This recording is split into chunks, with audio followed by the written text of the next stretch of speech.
All right, welcome everybody to the Messengers podcast. I am Chris Searles, and joining me today is Rob Seifert, the creative director here at Searles Graphics.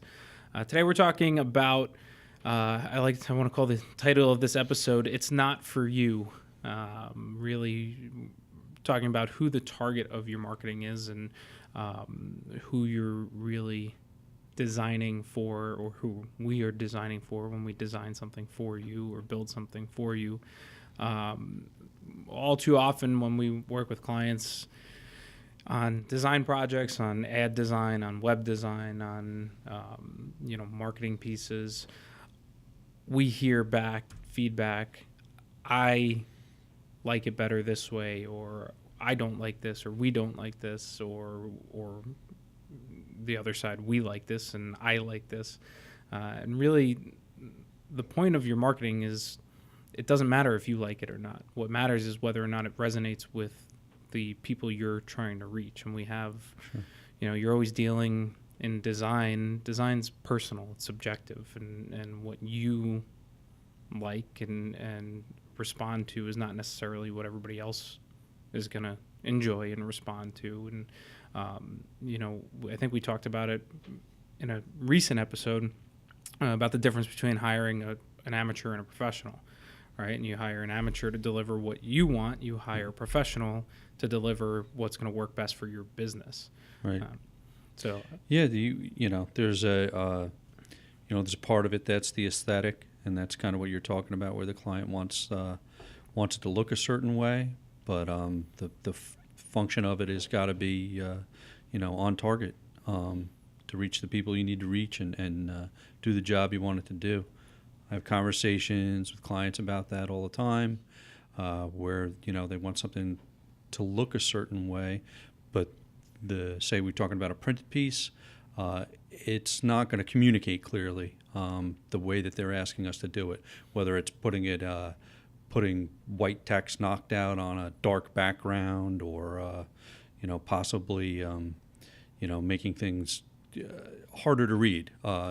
Tightening up, putting too much copy in a piece when we're trying to open it up and make it much more legible and easier to read.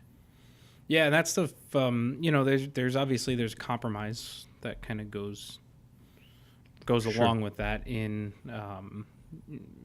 somebody that's kind of building their own brand and developing something, and you want to like the stuff that you're putting out there. Obviously, you don't want to put stuff out that you don't feel is of the right quality or doesn't look quite the right way. But a lot of times it comes down to things like, one of the most common requests we get when we build a website for somebody is, I can't see my logo. It's not big enough.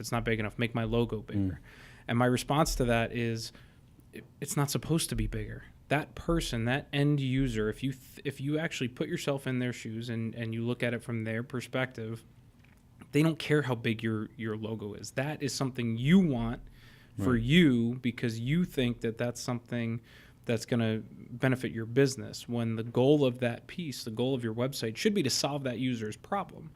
And you're not solving their problem by taking up more screen real estate with a big logo. All they're going to do is scroll right past that to try to get to the information that they were looking for when they got there. I mean, that's why Google, one of the big reasons why Google became the giant that they became. And it wasn't just because they served better search results. It was because they decluttered the search experience. Right. And they made it about solving a user's problem.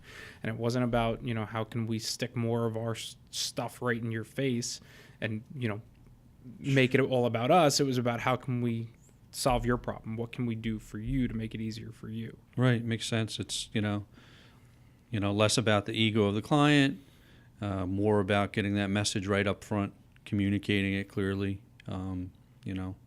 Clutter is the enemy. Yeah, and I think, ego is an interesting way to look at it, because sometimes there's that a little bit, right? You do get that from time to time. Sure. Other times, I honestly believe that stems from a fear that somebody's going to end up on your website and not remember your name, or not remember who you are, and not buy from you, and not, and really what's going to change that isn't making your logo bigger. That's not going to change whether or not that person is going to respond to what you're offering. It's whether or not they're finding a solution to their problem when they're there. Right. It's the same thing. When you're talking about ad design, like you were saying before, we see it a lot where I got to jam pack every feature that we offer into this ad, Right. to the point where it everything gets lost because Sure. there's so much in there, and none of it really addresses the core problem that your prospect is looking to solve. And all you're talking about is features at that point. You're not talking about a solution to a problem, and it just gets lost. Everything kind of gets lost in Yeah. that. Sometimes you're forced to do that when you're dealing with bigger egos. You'll have to create an ad you're not very proud of.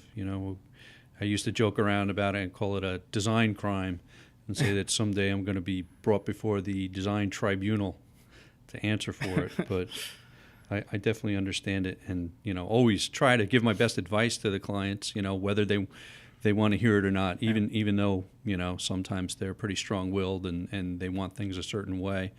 I'll kind of try to work around their personalities and just try to express to them the purpose of what we're trying to do, so that they understand it a little bit better. So that way we can avoid that kind of thing happening. Yeah, I think a lot of it comes down to having putting some trust in the person that you've hired to do a job. When you've hired a designer or a marketing agency or an ad agency or a web design, whatever it is that you're working there, first you want to make sure you're hiring somebody that knows what they're doing. So if you're that worried that the work that they're producing is not going to be functional, it's not going to work for you, then you just hired the wrong person to begin with. You need to find somebody that you can trust, or you have trust issues and Sure. you need to get out of your own way. And we see that plenty of times too, where Right.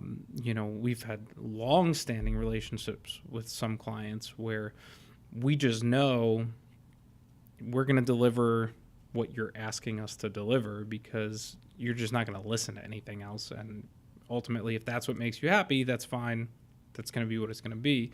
But having some trust in that company to make some of those decisions, to the point where you don't have to worry about every minute detail, because they've been thought through and they've been thought about, and it was done with purpose. It wasn't thrown together just because we didn't know what else to do. There actually was a purpose to what was done and why it was done that way. Right. You may not agree with it, but you also might not be looking at everything that we're looking at. I Yeah. see it a lot on the web design side of things, where Right.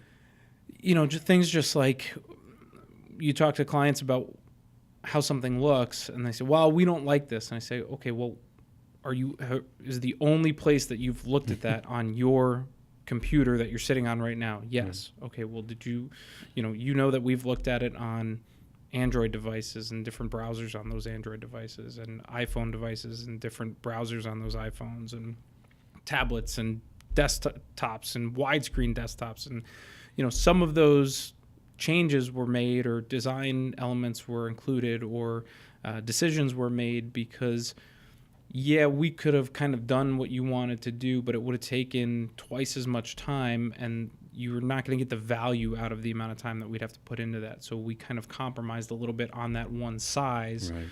to save you a lot of money, or and there's a lot of that stuff that comes up all the time. Explaining that is the challenge. I mean, really, having them understand that, I mean, if they're looking at it in Internet Explorer, there's a problem. There's a big problem. Yeah. Yeah, I mean, and it's even stuff like on mobile design, right? Mm-hmm. Where we design for function a lot in mobile design, where we worry about the size of a tap target, right? A button. If somebody's got big fat fingers, they need to make sure, we need to make sure that when they are intending to click on a button or a link or something like that, that there's not two of them that are right next to each other and they're going to hit the wrong thing because they just have big fat fingers, and that's Yeah. you know, and that's what's going to happen. So we make sure we look at tap targets and how big they are, how far away they are from each other, and you know, and that stuff goes into, you know, yeah, you might look at that and say you don't like the design of that, but it's done for a reason. There's a function to that beyond just the way that it looks Mm-hmm. that needs to be considered as well. Right.